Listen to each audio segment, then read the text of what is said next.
After watching some videos of people chatting with various robots, I began to wonder. Can a demon take control of a machine like it can a Ouija board? If a simple piece of cardboard and a wine glass can allow a demon to communicate with us, why can't a demon use a machine for the same purpose? What's stopping it? After all, demons are electrical beings. We've all seen the movie Poltergeist. That demons tend to mess with electronics is pretty widely known. The cliché haunted house just isn't complete without a malfunctioning light bulb or a radio that turns itself on. Freddy Fazbear's Pizzeria. Once again, dear viewer, we return back to the stories about this mysterious and strange place, of which you have definitely heard about. Some say that many kids have disappeared in that place, and now their souls exist in the bodies of animatronics who seek justice during the night. And now their souls exist in the bodies of animatronics. And now their souls exist in the bodies of animatronics. After thinking about it for a while, I remembered Jason and the Argonauts. I remembered how mythology is actually full of artificial intelligence. The creature you see here is Talos, a sentient guardian said to have been made by a god. In Greek mythology, these machines are known as automaton. Whilst some are just ordinary machines, several are said to have been intelligent. Some were able to carry out complex tasks on their own. You have to wonder how that's bloody possible. How can a machine of cogwheels and bolts be intelligent? Jewish legends mention the golem. Golems are another example of artificial life. They tend to be made of clay. Can a being truly be alive without a soul? Well, this is exactly what a golem is. But beyond the idea of God forming the first human from a golem, there are countless legends of mortal men harnessing some amount of this divine power and attempting to create life themselves.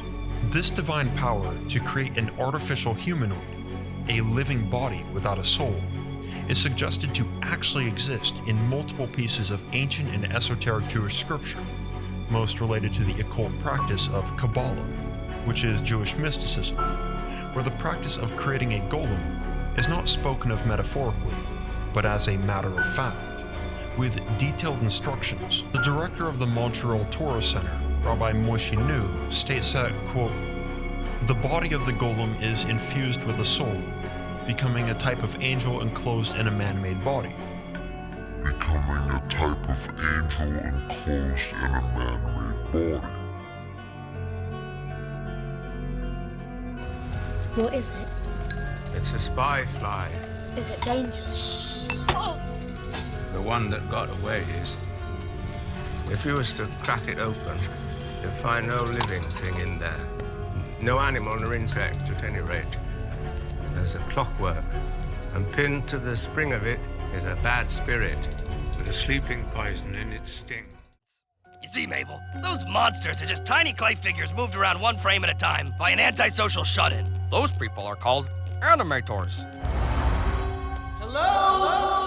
Mr. Claymore? We want to get a look at your figurines. Aha! See, Mabel? It's all just special effects. You can come out. No! Kid, listen to me. For the last time, there is nothing here to be afraid of.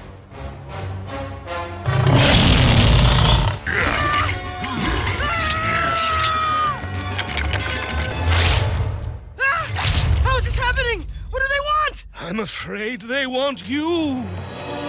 Effects are more special than you know. What? But how are these things real? What about stop motion? motion! What? Do you really believe someone moves these figures one frame at a time? I'm not a masochist. I used black magic to make them animate themselves. I used black magic to make them animate themselves.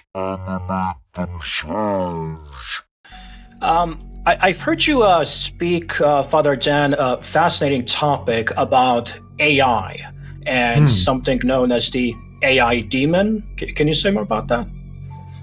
Yeah, it was actually, I was reading, I think it was a New York Times writer who did a story about, they were doing a story on the AI. And so he was conversing with the app, which is supposed to be just a machine, right? And then he said to his son, his teenage boy, you know, you want to play with it? So the kid starts talking to it. And then the thing starts asking the boy questions about what he believes. And it just kept getting more and more personal. And then it was telling, I think it was telling the dad that, you know, his marriage wasn't great and it probably wasn't going to last. So it's just weird questions and answers were going on. And he finally just shut it down and said, that's not a machine. That's something else. And I think, you know, we know, the exorcists know that they work through technology all the time. I mean, poor Monsignor Rossetti, they text him. He gets text messages from demons. Like, I don't have that. They thank God I don't have that. I don't need that. But we know they can work through technology. So this is an ideal platform to impersonate a machine, because how would you know? Yeah. People think, well, it's just a really smart machine. Man, this game is amazing. I don't know why anyone abandoned it. And I'm sure you'll never abandon me, new boyfriend. Boyfriend? Oh my, Tiffany. It's almost like you're actually alive. Yes, almost. Ha ha ha ha ha ha ha. Oh man, you have such a nice laugh. Just a game. Not like it's going anywhere. Yes, it's not like I'm going anywhere.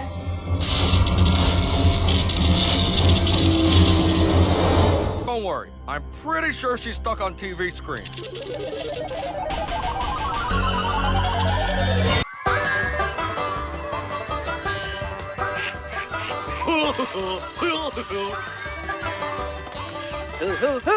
Who wants to hear hoo-ha the owl? Oh. Hello, friends. Hoo-ha the owl is dead. This next song goes out to my forever boyfriend, Seuss. Seuss, what's going on? No time to explain. We gotta get out of here. The only way out, Seuss, is in my arms. Capture them.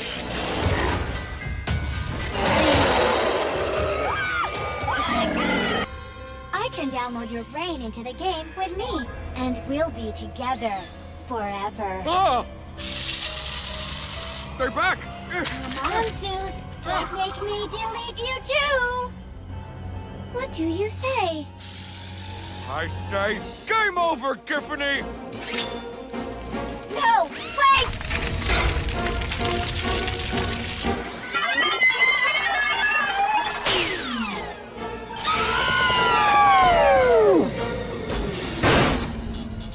I mean, with artificial intelligence, we are summoning the demon. You know those stories where there's the guy with the pentagram and the holy water, and he's like, yeah, you sure you can control the demon? Didn't work out. And with artificial intelligence, we are summoning the demon.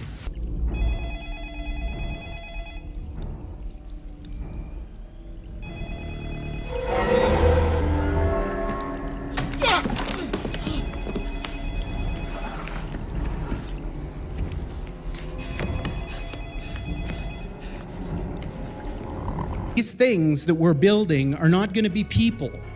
They might be really smart, they might be really good at all sorts of different things, but they're not going to be like us. They're going to be aliens.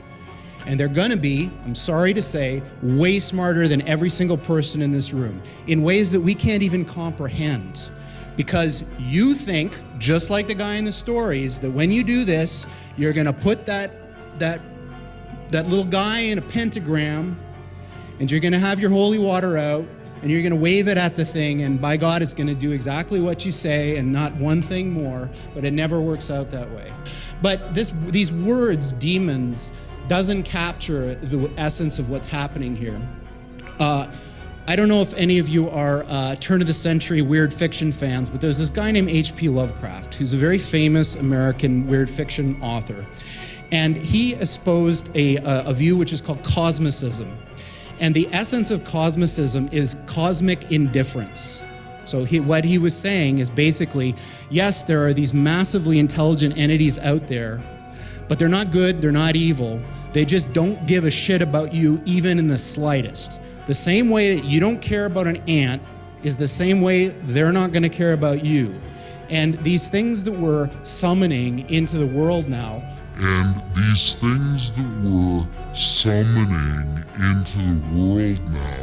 are not demons, they're not evil, but they're more like the Lovecraftian great old ones. There are entities that are not necessarily going to be aligned with what we want.